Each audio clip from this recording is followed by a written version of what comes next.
ప్రియమైన సహోదరి సహోదరులారా, మీకు శుభవార్త. 2025 సంవత్సరంలో మొత్తం 365 అంశాలను మీతో పంచుకోబోతున్నాము. జనవరి 1వ తేదీ నుండి ప్రతిరోజు ఒక అంశము మరియు దానికి సంబంధించిన వాక్యమును పంచుకుంటాము.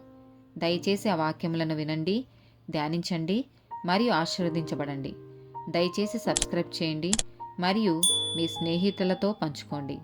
ధన్యవాదాలు.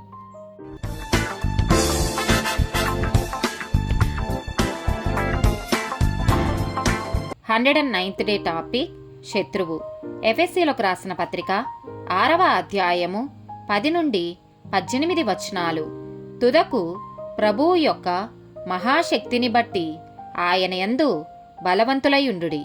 మీరు అపవాది తంత్రములను ఎదిరించుటకు శక్తిమంతులగునట్లు దేవుడిచ్చు సర్వాంగ కవచమును ధరించుకొనుడి.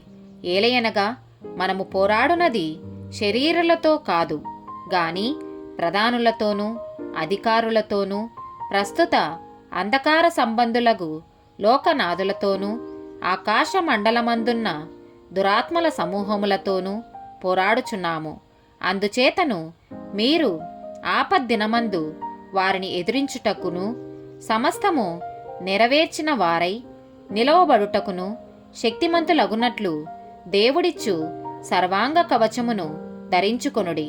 ఏలయనగా మీ నడుమునకు సత్యమను దట్టి కట్టుకొని నీతియను మైమరువు తొడుగుకొని పాదములకు సమాధాన సువార్తవాలనైన సిద్ధ మనస్సును జోడు తొడుగుకొని నిలవబడుడి. ఇవన్నీయుగాక విశ్వాసమను డాలు పట్టుకొనుడి. దానితో మీరు దుష్టుని అగ్ని బాణములన్నిటినీ ఆర్పుటకు శక్తిమంతులవుదురు. మరియు రక్షణయను శిరస్త్రాణమును దేవుని వాక్యమును ఆత్మ ఖడ్గమును ధరించుకొనుడి.